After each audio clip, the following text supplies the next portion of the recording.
All right, so I am in my classroom, as some of you may not be able to see. And this is Mr. Glenn again. And so we're working on distributive property, and we're going to do so by rewriting an expression. This is an expression because there is no equal sign, and we're not solving for x. We are just simply distributing. We're going to take the 7 and multiply it to the x. We're going to take the 7 and multiply it to the 4.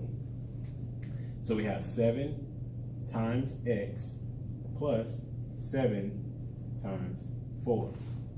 And we do order of operations, and in this case this is multiplication, in this case also it's multiplication, so it doesn't matter which one you work first. You have 7x plus 28. This is your answer because you cannot combine these two terms. Then if you watch the other video, you will see that we're going to look at this as -1 because it is.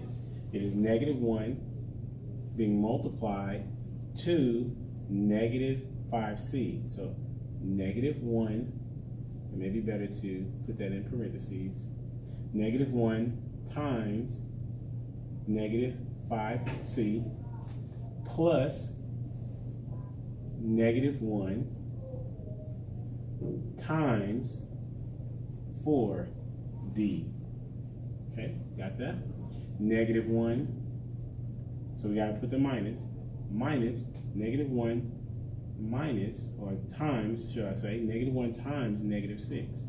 -1 times 6.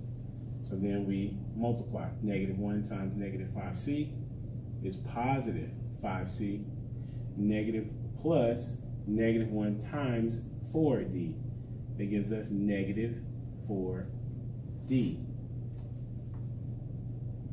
Then we have -1 times -1, positive 1. Positive 1 times 6 is plus 6. Can we combine any terms? No, we cannot combine anything that's alike. You're looking at the not the coefficient, you're looking at the base. And as you can see, there's a different base for each term. So you cannot combine them. So here is your answer. All right, so hopefully that helps you moving on along with your other problems that you're about to solve. Thank you for your time. If you have any questions, put them in the comment section. And also don't forget to subscribe. Thanks again for tuning in to Mr. Glenn, right? The best math teacher ever. And those kids know who I'm talking about. All right, bye.